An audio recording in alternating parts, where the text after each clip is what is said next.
Welcome on shares की बात सिद्धार्थ के साथ। This is Siddharth Sidani for you. मार्च के महीने में कौन से सेक्टर्स ने अच्छा परफॉर्म किया है, कौन से सेक्टर ने नेगेटिव परफॉर्म किया है, आने वाले महीने के लिए यानी अप्रैल 2026 के लिए कौन से सेक्टर्स बहुत अच्छा कर सकते हैं, साथ ही साथ लेखा जोखा ग्लोबल मार्केट्स, इंडियन मार्केट्स के अपडेट्स और कुछ बेहतरीन आइडियाज के साथ शेयर्स की बात सिद्धार्थ के साथ। जैसे कहा कि डोमेस्टिक इकोनॉमी में ये वॉर का क्या इंपैक्ट होगा। कच्चा तेल जैसे क्रूड ऑयल एक बहुत ही बड़ा कंटेजियस इशू है देश के लिए, भारत के लिए। इसके बहुत बड़े इंपैक्ट है। ऑफ कोर्स अगर कच्चा तेल $100 के ऊपर आने वाले 2 से 3 महीने रह जाता है तो आपके अर्निंग्स में सबसे बड़ा इंपैक्ट है। कितना? करीबन 15 से 20% अर्निंग में इंपैक्ट हो सकता है। ये तो ठीक है, हम उम्मीद लगा रहे थे FY27 में, FY28 में 13 से 14% की अर्निंग ग्रोथ आए।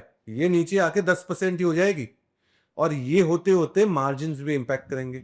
करीबन करीबन 1% मार्जिन के इंपैक्ट आप देख सकते हैं अर्निंग्स में। To be precise 60 to 70 basis point impact can be there on the margins of the corporates which will be coming posting the results for the entire year. So these are the very important impacts which can happen.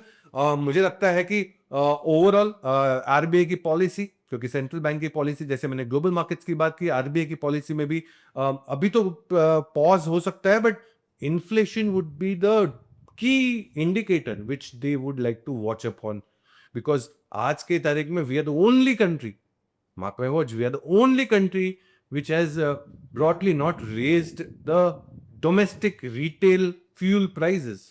So if that is the case, and if further in times to come if Indian government raises that, that will be definitely impactful to the inflation, and that is the key indicator which RBI will look out for.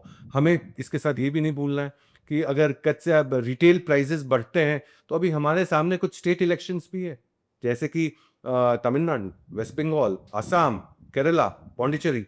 तो ये जो state elections है, ये state elections भी बहुत महत्वपूर्ण है जो आने वाले पॉलिटिकल सिनेरियोस को निर्धारित करेगी। तो ये भी मार्केट सिग्नल बहुत अच्छे से देखना चाहेगा। इसका आउटकम तो आपको पता ही होगा, 4 मई है जो ये इलेक्शन के रिजल्ट्स के आउटकम आएंगे। ओवरऑल ये सरकार बहुत क्लोजली वॉच करने वाले होंगे, और ये कुछ डोमेस्टिक अपडेट्स है जो बहुत ज़रूरी है। इसमें एक चीज़ आउटकम आपको जो समझना है वो ये है कि अगर कॉर्पोरेट अर्निंग्स में बहुत ज़्यादा वॉलेटिलिटी होती है तो आपके स्टॉक के प्राइसेस में भी रहेगी। तो इसमें आपको वॉचफुल रहने की ज़रूरत है। ऐसी कंपनियों को चुन के लाना है आपके पोर्टफोलियो में जो कम से कम इंपैक्ट दे सके ग्लोबल सिनेरियो का। बहुत इंपॉर्टेंट सेगमेंट की बात करते हैं हम, और वो है सेक्टोरल आउटकम। क्या क्या सेक्टर्स ने इस मार्च के महीने में अच्छा परफॉर्म किया है, किसने खराब परफॉर्म किया है, क्या अच्छा परफॉर्मेंस आ सकता है।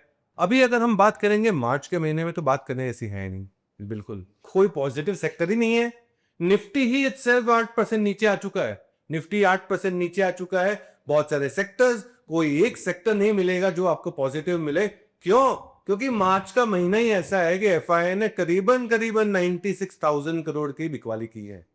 ये तो छोड़िए, पिछले साल की बात करूं तो कैलेंडर ईयर 2025 में एफआईआई ने करीबन 3 लाख करोड़ की बिकवाली की थी। इस साल में अभी मार्च खत्म हुआ नहीं है कि उन्होंने 1.5 लाख करोड़ की बिकवाली कर दी है, 1.5 लाख करोड़ की बिकवाली।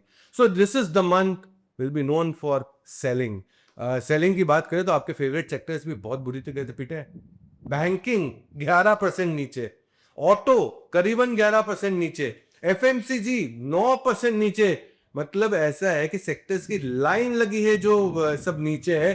कुछ एक सेक्टर्स ने बचा के रखा है अपने आप को, ऑल्दो वो नीचे है 1-8% से, पर तो भी इम्यून है, तो भी काम थोड़ा सा ढंग ढंग का हो रहा है, और वो है फार्मा और पावर। ये दो सेक्टर जो ऐसे लग रहे हैं कि काफी इम्यून प्ले कर रहे हैं ग्लोबल सिनेरियोस को, वॉर लाइक सिनेरियो को। और आपको पता ही है कि जब इतनी एनर्जी की क्राइसिस दिख रही है देश के सामने, कच्चे तेल का, गैस का, तो पावर का तो डिमांड डेफिनेटली हाई पे होगा, और पावर की प्रोडक्शन भी हाई पे। ये ना भूले, समर का सीजन हमारे सामने आ रहा है जब पावर की कंजम्पशन भी टॉप हाई पे रहते हैं। ये सिचुएशन में आपको यही समझना है कि जो सेक्टर्स काफी इम्यून रहे, ग्लोबल वॉर लाइक सिचुएशन को इंपैक्ट कम से कम करे, उन सेक्टर को हाथ पकड़ के चले। बात तो ये है कि सेक्टर जो महीना जो चला गया वो तो ठीक है, अब क्या, what is there in the store for April? अप्रैल में कौन से सेक्टर्स अच्छे लगेंगे? जैसे मैंने अभी कहा कि कुछ सेक्टर्स जो इम्यून है ग्लोबल वॉलेटिलिटी से, उनको आपको पकड़ना है, और उसमें से सबसे पहला सेक्टर है पावर और पावर एंसिलरी का। क्या आपको पता है कि पावर की डिमांड समर्स में सबसे उच्चतम स्तरों पे होती है? It is at the peak, close to 270 megawatts gigawatts की नीड है इस साल 2026 के पावर के कंजम्पशन की खपत की मुकाबले पिछले साल 240 गीगावाट्स की। और ये क्यों है? क्योंकि मुझे लगता है कि कुछ एक 4-5 पहलू ऐसे इंपॉर्टेंट है जो पावर की खपत को बढ़ाता है। पहले तो ईवी का अडॉप्शन, दूसरा ग्रिड मॉडर्नाइजेशन, तीसरा रियल एस्टेट और अर्बन इंफ्रास्ट्रक्चर, और चौथा है रिन्यूएबल एनर्जी का स्पेस। ग्रिड मॉडर्नाइजेशन की बात करो तो 9 लाख करोड़ के खर्च करने की उम्मीद है। ईवी के एडॉप्शन की बात करो तो डेटा सेंटर का कंजम्पशन ही इतना बढ़ रहा है। तीसरा पॉइंट अगर आप बोले हो तो रियल एस्टेट और अर्बन, तो आप देखेंगे मेट्रो, रेलवेज वगैरह की जो खपत है वो बहुत बढ़ रही है। और बात रही रिन्यूएबल एनर्जी की, 250 गीगावाट बना चुके हैं, 250 गीगावाट और बनाने की बात है आने वाले 3 से 4 सालों में। तो ये जो ओवरऑल स्पेस है 12% के सीएजी से ग्रो सकता है। दूसरा सेक्टर जो मुझे अच्छा लगता है वो है कैपिटल गुड्स का। कैपिटल गुड्स वो बहुत ही इंपॉर्टेंट स्पेस है जो 13% से ग्रो करेगा। पहला सेक्टर है 12% और दूसरा सेक्टर है 13% के सीएजी से ग्रो करने की बात। क्यों? Public capex. सरकार ने बजट में 12.2 लाख करोड़ के खर्च करने की बात की थी पब्लिक केपेक्स में, जो हैवी मशीनरी, इंजीनियरिंग, इन सब डायरेक्शन में खर्च किए जाएंगे। पब्लिक केपेक्स तो बहुत स्ट्रांग है ही, साथ ही साथ प्राइवेट केपेक्स भी होने की बात है जो 15% से ग्रो हो सकते हैं। ओवरऑल कुछ अभी सरकार ने अनाउंस किया 30,000 करोड़ के ऊपर के 100 इंडस्ट्रियल पार्क्स बनाने की। तो ये भी आवंटन बहुत बड़ा हो सकता है कैपिटल गुड्स के लिए। चाइना प्लस वन, क्योंकि भारत को तो अब हमेशा पूरा विश्व एक विकल्प के रूप में देखता है मैन्युफैक्चरिंग में, जहां पे चाइना प्लस वन के हिसाब से India can stand up. So China plus one के साथ सेक्टर 13% के सीएजी से ग्रो हो सकता है। तो पहला सेक्टर रहा आपका पावर का जो 12% के सीएजी से ग्रो कर सकता है, और दूसरा सेक्टर रहा आपका कैपिटल गुड्स का जो 13% के सीएजी से ग्रो हो सकता है। तो ये दोनों sectors seems to be peak for the month, that is April month.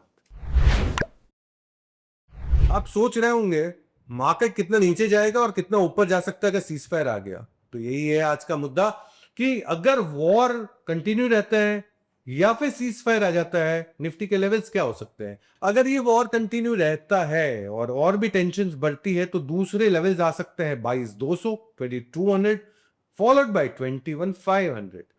अगर सीज फायर आ जाता है तो मार्केट में तो सीज फायर कुछ दिनों के आने पे 23,400 पे आ गए हैं, अब ऊपर में 23,800 फॉलोड बाय 24,500। ये कुछ लेवल्स है जो वॉर कंटिन्यू या सीज फायर पे लागू हो सकते हैं on the basis of technical research. एक चीज तो हम कभी नहीं भूलते और वो है बेहतरीन स्टॉक आइडियाज। और आज के जो 2 स्टॉक आइडियाज लाया हूं, एक नहीं 2, कैसे भी मार्केट कंडीशन हो, whichever the situation may be in the markets, there is always an opportunity in the market. And those two sectors are, one is power ancillary, and the second is pharma. ये दोनों से ही मैं कुछ एक बेहतरीन stock ideas लेके आया हूँ। सबसे पहले पावर एंसिलरी से वो है आर काबिल। आर काबिल जो 15,700 करोड़ के मार्केट कैप की कंपनी है, जो वायर्स एंड केबल्स में one of the 4th largest wires and cable की कंपनी है। बेहतरीन बिजनेस है in the industrial wires and cables. साथ ही साथ अगर आप देखें तो जो डेटा सेंटर, ट्रांसमिशन, डिस्ट्रीब्यूशन की जो फैसिलिटीज ग्रो हो रही है देश में, इसमें आर काबिल का बहुत बड़ा योगदान हो सकता है। और हम मानते हैं कि करीबन 1200 करोड़ का केपेक्स है इन्हें इनका आने वाले 3 सालों के लिए। रिन्यूएबल एनर्जी, डेटा सेंटर, इनका जो एक्सपेंशन है इस पे आर काबिल का बहुत बड़ा योगदान हो सकता है। हम मानते हैं कि इनकी जो आय है 20% के सीरीज से ग्रो हो सकती है आर काबिल की। पावर एंसिलरी सेगमेंट बहुत अच्छे से ग्रो हो सकता है। एक ऐसी कंपनी जो 15,000 करोड़ की कंपनी है, which holds a good potential from here on with a return on equity of close to 15% and price to earnings that is valuation of 25 times, trades at 25 times FY28। आर काबिल बेहतरीन stock. दूसरी company जो pharma से मैं लेके आया हूं वो है एमक्योर फार्मा।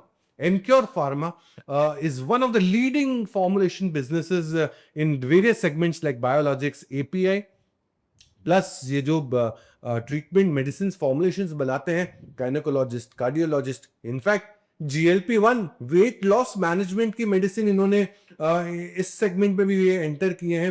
नोवो नॉर्डिस्क जो कंपनी है, ग्लोबल कंपनी है, इनके पास पेटेंट हुआ करता था वेट लॉस मैनेजमेंट का, दैट इज GLP-1 सेमाग्लूटाइड। इसका डिस्ट्रीब्यूशन है एमक्योर फार्मा के पास। तो ये एक बहुत ही बेहतरीन सेगमेंट है जिसपे बहुत हाई ग्रोथ की उम्मीद है। सेमाग्लूटाइड जो वेट लॉस का मैनेजमेंट है, ये अभी पेनिट्रेशन जो है सिर्फ 5% है, जो बढ़ के 3 to 4x हो सकता है यहां से, क्योंकि ये एक बहुत ऐसा सेगमेंट है जो well received in the market, बहुत बड़ा मार्केट है भारत में as well as global markets में। तो ये भी हम उम्मीद कर सकते हैं कि 16% के सीएजीआर से ग्रो हो सकता है एमक्योर फार्मा। ये दोनों ही कंपनियां ऐसे सेक्टर्स से है जो डेफिनेटली बहुत ही बेहतरीन परफॉर्म कर सकते हैं, इम्यून है to global war head situations. सो ये रहा लेखा जोखा शेयर्स की बात सिद्धार्थ के साथ में, जो मार्केट के अप्स, मार्केट के डाउन्स हमेशा आपके साथ रहता है। Which brings global domestic aspects, what are the nifty technical levels, साथ ही साथ कुछ ऐसे बेहतरीन सेक्टर्स जो आपको आने वाले महीने में सपोर्ट कर सकते हैं, अच्छा परफॉर्म कर सकते हैं, और कुछ बेहतरीन आइडियाज आपके लिए। दिस इज व्हाट शेयर्स की बात सिद्धार्थ के साथ इज मेंट फॉर। मिलते हैं अगले महीने दोबारा। जय हिंद, नमस्कार। Investment in securities market are subject to market risks. Read all the related documents carefully before investing.